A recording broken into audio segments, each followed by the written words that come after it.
Welcome to 10-Minute Record Reviews, episode 221. And today I'm going to talk about Ann Peebles' record from 1974, I Can't Stand the Rain, on High Records. This is a first U.S. pressing. So Ann Peebles, along with Al Green, is one of the two most famous singers associated to High Records, which was a legendary label out of Memphis in the 1970s. They were famous in particular for this immaculately produced R&B with a super tight rhythm section and a wonderful warm sound, great horn section, and this record does not disappoint. Ann Peebles was born in 1947 in Kinloch, Missouri, which is a suburb, a heavily segregated area of St. Louis. She had 10 brothers and sisters. Her dad was a minister. Her mom was a singer. She got a lot of exposure, obviously, early on to music in church and singing in church, but her family also had a touring choir, the Peebles Family Choir, and from age 9, she performed and toured with them. In the early 60s, while still a teenager, with her parents' supervision, she began performing in St. Louis clubs, and in the mid-1960s, she was hired by a band leader called Oliver Sane, who had a local touring R&B band, to join his traveling revue.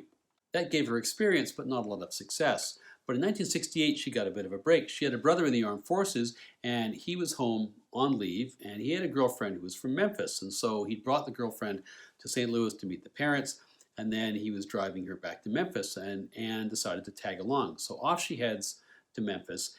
They go to a club playing music. The band leader is a guy called Bowlegs Miller, and they get to know him, and Ann says, "Well, can I go up on stage and sit in on the song?" And he says, "Sure." She sings a song which was currently a hit for Clarence Carter called "Steal Away," and Miller was very impressed, and he said, "Wow, you should have a record deal." And she said, "Well, that's exactly what I'd like to have." Miller was already signed to High Records, who operated out of Memphis, and so he introduced Ann to the main man there, a guy called Willie Mitchell. High Records itself had been started as a country label in 1957 by largely a bunch of guys who used to be with Sam Phillips' Sun Records. In his role, Mitchell was trying to change the focus of the label from country to R&B. He felt that's where the future was. He hadn't yet signed Al Green, so he was pretty hungry, wanted to sign Ann up, but they had to wait because she wasn't yet 21. And so her dad had to travel out from St. Louis to sign the contract for her, which he duly does. The first single she made under that deal was a song written by Oliver Sane, her former band leader, called "Walk Away," and that charts in 1969, and the strength of that, High Records gets her to make a full LP called "This Is Ann Peebles." Mitchell produced that music, but what came with that was, of course, the high rhythm section and the Memphis horns, and these were the backing musicians for the label. Think of the sound of any Al Green record you care to think of, and it's that sound, so rich, so rhythmic. The mainstays of the high rhythm section were the three Hodges brothers, Charles on organ, Leroy on bass, and Teeny on guitar. The drums were also key, whether they were played by Al Jackson Jr., who was also in Booker T and the MGs, or in the case of this record, by Howard Grimes. The other part of the sound was the Memphis horns, the trumpeter Wayne Jackson, and the tenor sax player Andrew Love, and these guys were music royalty in Memphis. They played on all kinds of Stax records in the 1960s with Isaac Hayes and Otis Redding in the 70s, with a whole bunch of other A-listers. Back to Ann Peebles, she was small in stature, but she had this powerhouse voice, and with that backing band around her, the formula was totally there for success, and she did have a string of hits. In 1970, her song "Part-Time Love" did very well, and at this point, Mitchell decides that he really needs to pair her up with their in-house songwriter, a guy called Don Bryant. As it turns out, when Bryant first starts working with Peebles, they didn't really like each other very much, largely due to circumstance. He'd been asked to basically, well, not just write songs, but also coach her into developing her talent. She didn't feel she had anything to learn from this guy. Anyway, didn't go very well. Eventually, though, the talent wins out, and a mutual attraction, which was there, also begins to win out. And Bryant makes up for some of the things he'd said by writing her a song called 99 Pounds, which is about her size, but also about how good things come in small packages. They fell in love. They eventually got married in 1974, and when they toured, he would be the opening act. They wrote many songs together, and in the early 70s, Ann delivers a string of records for High, which amounts to what you might call a hot streak. The album "Part-Time Love" went to number 40 on the R&B charts in 1970. Straight from the Heart in 1972, consensus is this is the first record where Peebles' own artistic vision and control starts to show up in the record. She's no longer just producing, kind of a house band kind of a sound, but this is the record which is largely considered to be her artistic peak in 1974. Unfortunately, this was also largely as good as it got, because then pretty soon afterwards, High Records kind of falls apart. Mitchell leaves. Some other unfortunate things occur, including the drummer Al Jackson Jr. being murdered by associates of his wife. Disco then totally swamps the whole soul music scene. You had to adapt to survive, or as Peebles did, you just had to say, my time has come and gone, and she took a break from music in 1979. This record was made in 1973 at Royal Recording Studios, which was run by Willie Mitchell in Memphis, Tennessee. Mitchell's the producer, Peebles the singer, and then you've got a usual cast of suspects, the high rhythm section, the Memphis Horns with Jackson and Love, and there's also some stellar backing vocals on here by Rhodes, Chalmers, and Rhodes.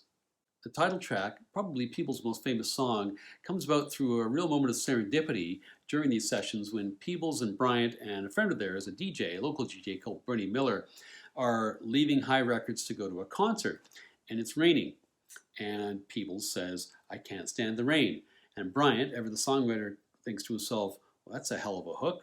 Sits down at the piano, begins working something up, and through the course of the evening, Peebles and Miller are adding ideas to the song, and overnight they finish it. They forget totally about the concert.